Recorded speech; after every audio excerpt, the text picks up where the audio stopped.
for a public funded education system and education institution like Delhi University, ये बहुत ही unfortunate है और इस पे तो हमारा कड़ा विरोध है और इसलिए हमने इस पर डाइसेंट दे दिया। और फाइनेंशियल मैटर अगर इतना इंपॉर्टेंट है उस पर डिस्कशन ना हो तो ये तो बड़ी चिंताजनक बात है। कॉलेज की फीस बात आती है तो इतना जनरेट करना ठीक नहीं ना। आप पब्लिक, आप प्राइवेट बने, प्राइवेटाइजेशन तो इसे कहते हैं ना। आप फीस इतना बढ़ा दो कि कल को बच्चे बोलेंगे वहां भी फीस है, यहाँ भी फीस है, तो हम वहां क्यों ना जाए। इतना अर्जेंटली कॉल किया without giving sufficient time to study.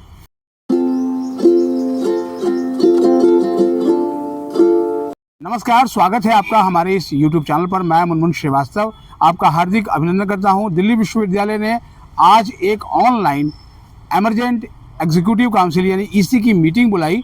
और ये मीटिंग किस लिए बुलाई गई थी, ऐसे में हम पहुंचे हैं प्रोफेसर मिथुराज धूसिया के पास, जो कि एग्जीक्यूटिव काउंसिल मेंबर हैं, और उनसे बात करेंगे कि आखिर DU को अचानक ये एमरजेंसी टाइप मीटिंग और वो भी ऑनलाइन बुलाने की ज़रूरत क्यों पड़ी।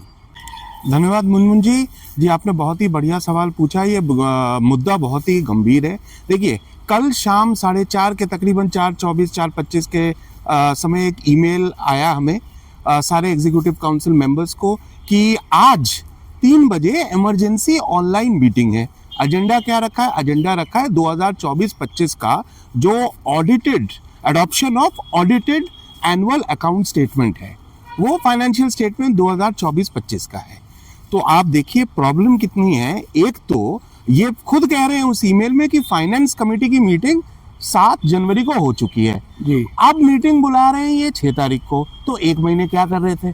दूसरा, एक बल्कि डॉक्यूमेंट भेजते हैं और वो एक्सपेक्ट करते हैं कि ये बल्कि डॉक्यूमेंट हम लेस देन 24 आवर्स में पढ़ के बता देंगे। देखिए, आज 3 बजे मीटिंग है, कल आया 4:30 बजे 4:24 में ईमेल।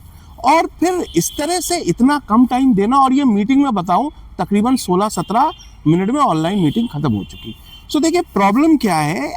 फाइनेंशियल ऑडिटेड अकाउंट जो होता है ये बहुत ही इंपॉर्टेंट होता है किसी भी संस्था के लिए, और वही होता है और इस पर तो जाहिर तौर पे डिस्कशन होना चाहिए। लेकिन क्या है, लेस देन 24 आवर्स का टाइम दिया, एजेंडा दे दिया, और ये ऐसा लग रहा है कि मतलब रबर स्टैम्प के तरह स्टैट्यूटरी बॉडी जो EC की बॉडी होती है उसको यूज किया जा रहा है फाइनेंशियल अकाउंट फाइनेंशियल ईयर का अप्रूव करवाने के लिए, टेबल करवाने के लिए। तो ये बहुत ही चिंताजनक है और बहुत ही प्रॉब्लमेटिक इशू है। तो आज क्या क्या हुआ जो कि ऑनलाइन ही होनी थी, और मुझे लगता है कि शायद काफ़ी दिनों पहले, याद नहीं है मुझे कि कभी ऑनलाइन मीटिंग इस तरह की हुई होगी। मुझे भी नहीं लगता कि आप कोविड के टाइम का तो पता नहीं, बट कोविड के बाद और उससे पहले भी आई डोंट थिंक कि ऑनलाइन मीटिंग ऐसी हुई है। उसकी होने की कोई, देखिए ऑनलाइन मीटिंग जितना भी बोलिए वो डिस्कशन प्रॉपर्ली हो नहीं सकता, और फाइनेंशियल मैटर अगर इतना इंपॉर्टेंट है उस पर डिस्कशन ना हो तो ये तो बड़ी चिंताजनक बात है। अब देखिए क्या हो रहा है कि इस मीटिंग के जो एजेंडा था वो तो फाइनेंशियल ऑडिटेड अकाउंट को क्लियर करवाना था, अप्रूव करवाना था EC से। अब आप देखिए कि उसमें बहुत सारे प्रॉब्लमेटिक इश्यूज हैं। अब हीफा लोन रीपेमेंट की बात है। अगर यूनिवर्सिटी एडमिनिस्ट्रेशन से आप पूछिए, वाइस चांसलर साहब से पूछिए, तो वो बताएंगे हीफा तो भाई नहीं, 90% तो सरकार ही दे रही है, 10% आपको देना है, बट 10% भी करोड़ों में ही आता है। तो अगर वो करोड़ों में आएगा वो रीपे कैसे होगा। तो for example a particular amount वो करोड़ों में दिखाया गया, भाई यूनिवर्सिटी ने इसे कहते हैं इंटरनल रिसीट जनरेट करके हमने इतना दे दिया यूनिवर्सिटी ने। तो अब मैंने वहां पे पूछा वाइस चांसलर से, और मतलब कि ये जो आप 10% बोल रहे हैं, इस 10% में कितना परसेंटेज स्टूडेंट्स फीस से आप इंटरनल रिसीट जनरेट कर रहे हैं? कोई डेटा नहीं।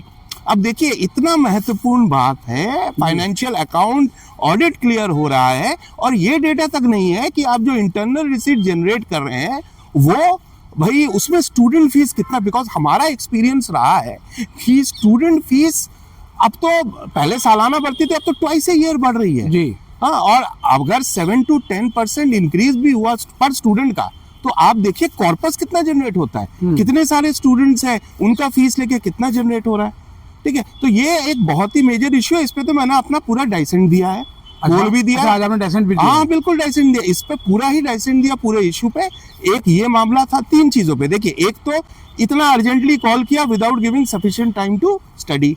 दूसरा, ये इंटरनल रिसीट में डेटा अवेलेबल नहीं है, इनसफिशिएंट डेटा है कि भाई इतना जो आप करोड़ों रुपए सरकार को दे रहे हैं रीपेमेंट ऑफ लोन, वो उसमें परसेंटेज ऑफ स्टूडेंट्स फीस कितना है।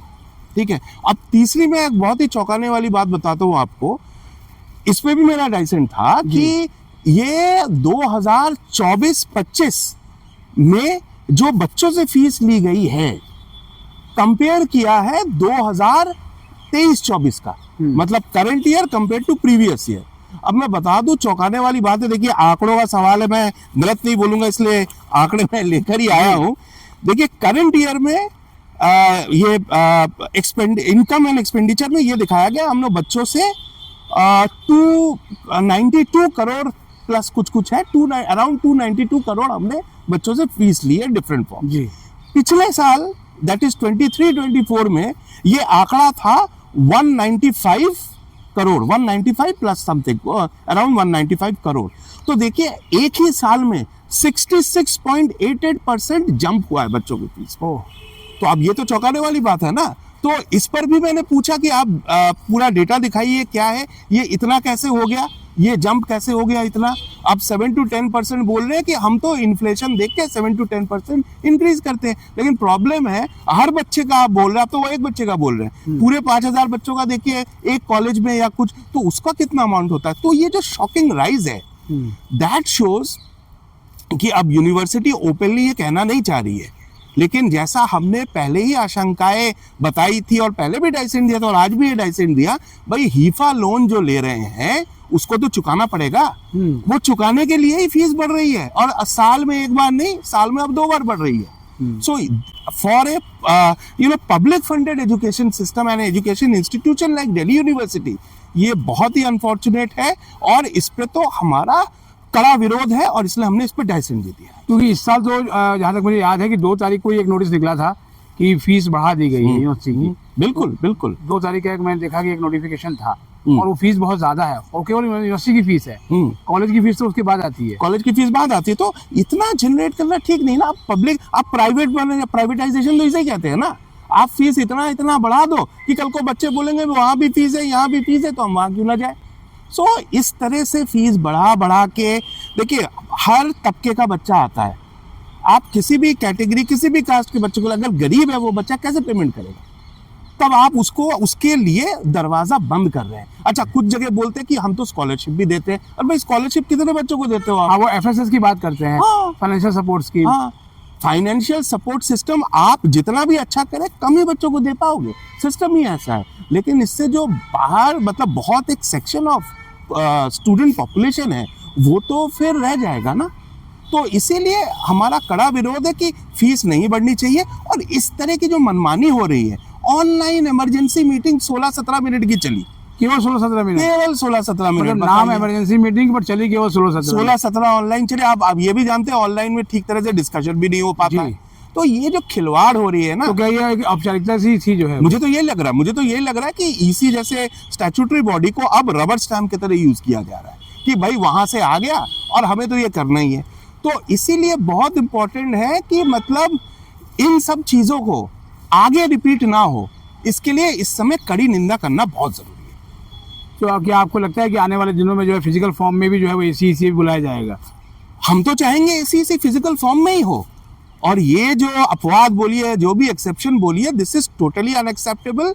और अगली बार अगर ये वाइस चांसलर इमरजेंसी मीटिंग करते हैं, ऑनलाइन मीटिंग, तो the university and administration has to be shut down, has to be totally boycotted. ऐसे नहीं हो सकता। और यहाँ मैं डूटा लीडरशिप को भी बोलूंगा, उनको भी अब आगे आके कहना चाहिए कि वाइस चांसलर साहब इस खिलवाड़ मत कीजिए।